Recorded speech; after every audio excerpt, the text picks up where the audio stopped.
Noong 1999, habang ang iba ay kumakain at ang ilan naman ay naghahanda upang lumikas mula sa isang subdivision sa Antipolo, biglang nagulat ang mga tao at nagsigawan sa harap ng isang nakakagimbal na pangyayari na hinding-hindi malilimutan sa kasaysayan ng Antipolo at ng buong Pilipinas.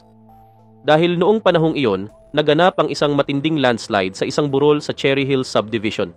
Ang malaking tanong lamang dito, ano ang naging dahilan ng pagguho ng bundok? Sino ang mga tao ang may kakulangan sa nangyaring trahedya? At ano ang posibleng dahilan ng kung bakit gumuho ang nasabing lupa? Ang Antipolo ay kilala bilang pilgrimage capital ng Pilipinas. Dahil sa tuwing sasapit ang mahal na araw, marami sa mga kababayan natin ang nagtutungo sa Katedral ng Antipolo.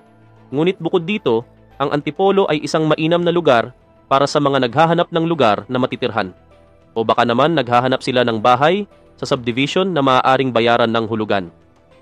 Dahil ito ay nasa mataas na bahagi, ang lugar na ito ay may malamig na klima na kung saan perpekto para mag-relax ang ilang manggagawang mula sa Maynila na 20 kilometro o 2 oras lang ang biyahe mula rito. Ang isa sa mga subdivision sa Antipolo ay ang Cherry Hills Subdivision.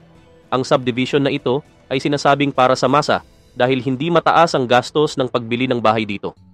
Malaking tulong ito para sa mga kababayan nating nais magtipid sa pagbili ng bahay upang may maipandagdag sa iba pang gastusin. Kaya't maraming tao ang napiling manirahan dito kahit na ito ay nakatayo sa burol o maliit na bundok hanggang sa dumating ang August 3, 1999, bandang 7:30 ng gabi. Habang ang mga tao ay naghahanda upang lumikas papunta sa evacuation area at ang iba naman ay kumakain ng hapunan, biglang nakarinig ang mga residente ng isang malakas na pagsabog at kasabay nito, bumagsak ang itaas na bahagi ng burol kung saan may mga nakatayong bahay.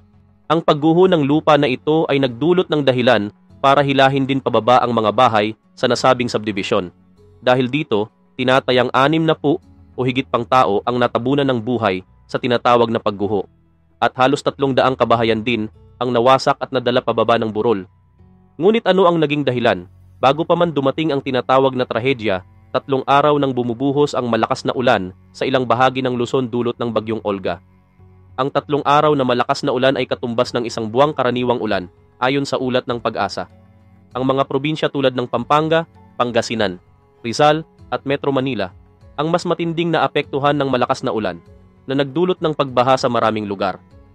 At dahil halos walang tigil ang malakas na ulan, sa loob ng 3 araw at pagragasa ng malakas na tubig pababa ng burol, ay naging dahilan ito para lumambot ang pundasyon ng lupa kung saan nakatirik ang maraming kabahayan sa Cherry Hills Subdivision.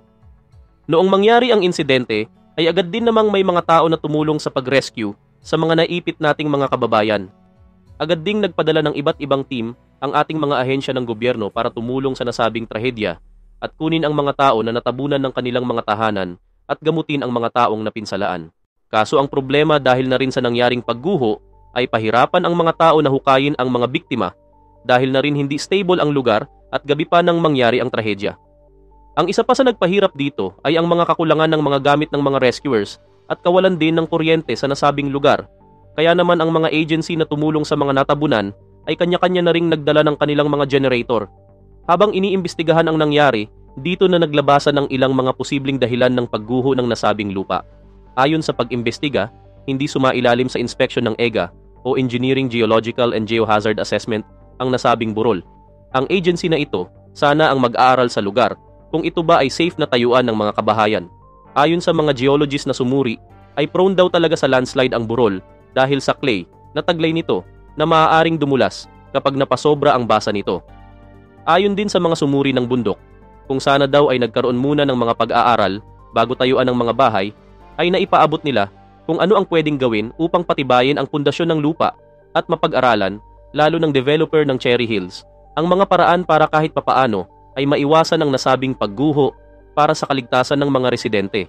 Samantala sa panig ng mga nakaligtas sa nangyari, ay sinasabi nila na mga substandard o hindi dekalidad na materyales ang ginamit sa pagpapatayo ng mga kabahayan.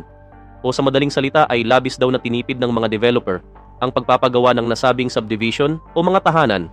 At marami sa mga residente dito ang nagsasabi na hindi sinunod ng PhilJAS ang mga napag-usapan na disenyo ng mga tahanan at sinisisi din nila ang pagpapatayo ng imbakan ng tubig sa tagiliran ng bundok.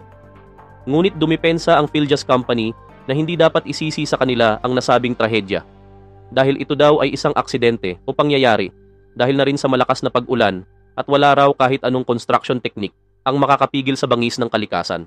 Kaya naman ang company ang nagbayad sa pamilya ng mga biktima at sa mga taong naapektuhan sa nasabing landslide.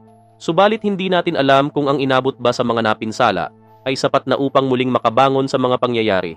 At kahit gaano pa kalaki ang posibleng natanggap nila, ay hindi na rin nito maibabalik pa ang mga hindi nakaligtas na biktima at ang mga namumuno ng Pilyas, ang developer ng subdivision na pinangungunahan ni Tirso Santillan, ay kinasuhan ng reckless imprudence noong taong 2004.